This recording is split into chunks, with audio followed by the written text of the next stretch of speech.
Today we're going to be doing something a little different. We're going to be talking about my top 5 favorite animated movies.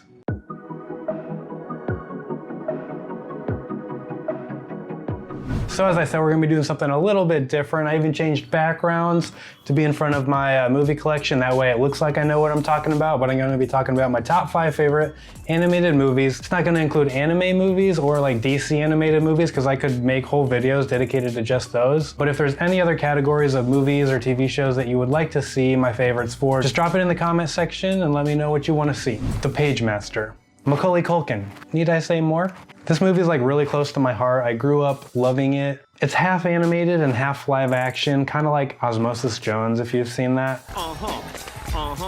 Basically in this movie, Macaulay Culkin doesn't stay home alone, but decides to go to the library alone. At the library, he meets the dude from Back to the Future who tries to give him this library card. While he's looking for books, Macaulay Culkin gets a little bit of karma from, hurting all the people that try to break into his house. He slips, hits his head. After this, the stories from the books kind of come to life. This is where it enters the animated part of the movie. And he has to go on all these adventures, going through different storybooks and break through all his personal barriers in order to reach the exit. So if Macaulay Culkin and Christopher Lloyd aren't enough for you to watch this movie, there's also Patrick Stewart, Whoopi Goldberg, Leonard Nimoy, and other people in there that you might recognize. But this movie should leave you smiling when you're done with it. A Goofy movie.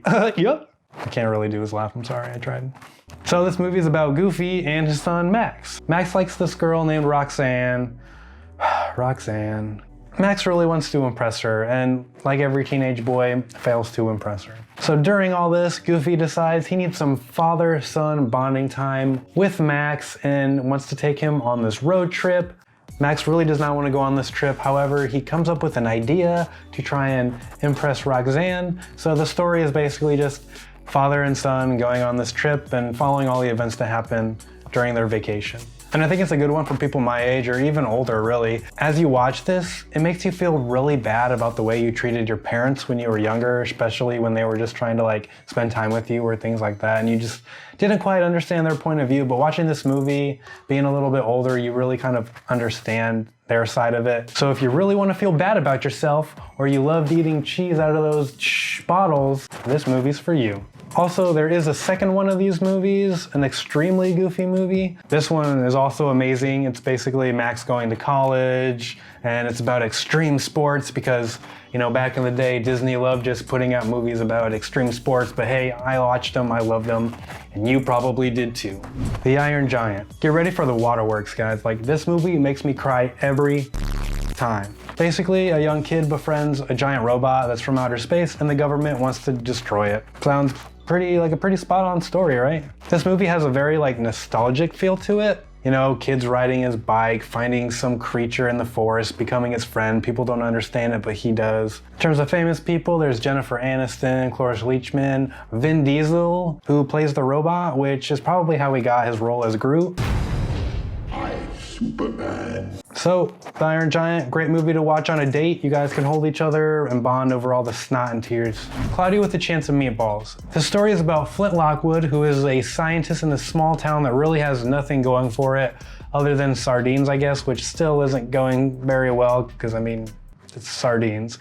Everybody hates Flint because all of his experiments fail and usually do something bad to the town or the people in it. Eventually he makes a machine that makes food fall from the sky, hence Cloudy with a Chance of Meatballs. After that, everything's happy, but then, good things turn into disaster, normal story kind of stuff.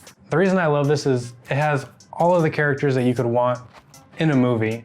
You have the awkward scientist, the cute nerdy girl, the dad who just doesn't quite understand the kid, the cute pet, an evil mayor, and I guess sardines if you're into that. It's also full of puns and just these small comedic details. Also has a great voice cast. You got Bill Hader, Anna Faris, Andy Samberg, Bruce Campbell, Neil Patrick Harris as the monkey. On top of all of that, there is a second one, Cloudy with a Chance of Meatballs 2. I would say that it's not quite as good as the first one.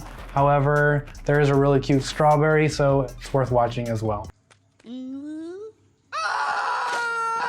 Now moving on to some honorable mentions. Monsters University. You probably know the first one, Monsters Inc. I really you know, that movie's okay, I guess, but Monsters University really hit home for me. I know what you're thinking. Ooh, sequels are never better. But this one is. And I mean, technically it's a prequel, so I mean. So this movie follows your favorite green eyeball, Mike Wazowski, and a tough guy, Sully, in their early years in college when they were learning to be scarers. I think this movie has a very important message about your dreams and achieving them. And I can't really say too much without giving it away. Just watch it and you'll see what I mean.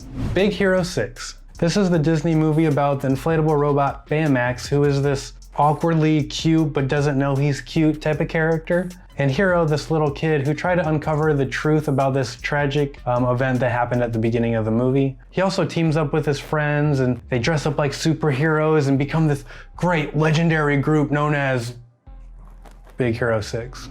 Treasure Planet. It's a Disney animated movie that's basically Treasure Island, but in space.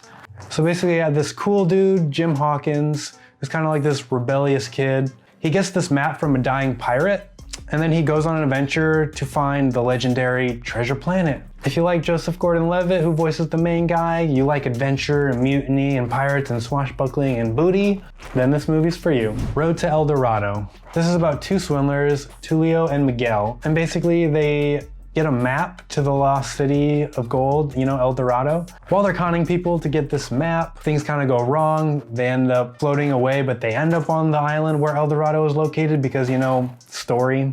But putting that aside, basically the people in El Dorado think that Tulio and Miguel are gods, and so they spend their time faking it, trying to be gods without getting discovered, while there's this evil shaman who is trying to expose them for not being gods, basically. If you're up for something different, try The Road to El Dorado.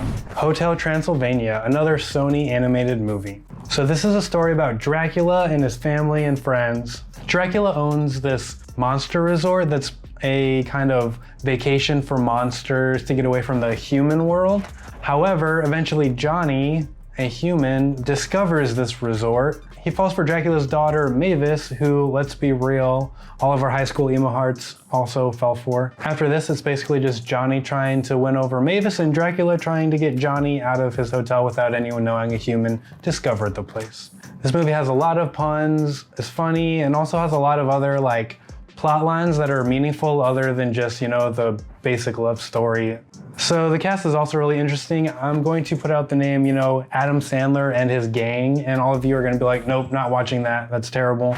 But this time it's actually good. You got Adam Sandler, Kevin James, Steve Buscemi, David Spade. You even have Selena Gomez, Andy Samberg. It's a pretty weird cast for this movie, but it actually works really well. You'll be saying, blah, blah, blah. And hopefully you will also find your zing. That's all I got for this video. If you don't like my list, let me know your list in the description. Let me know what other lists you might want to see me do, and I will see you next time.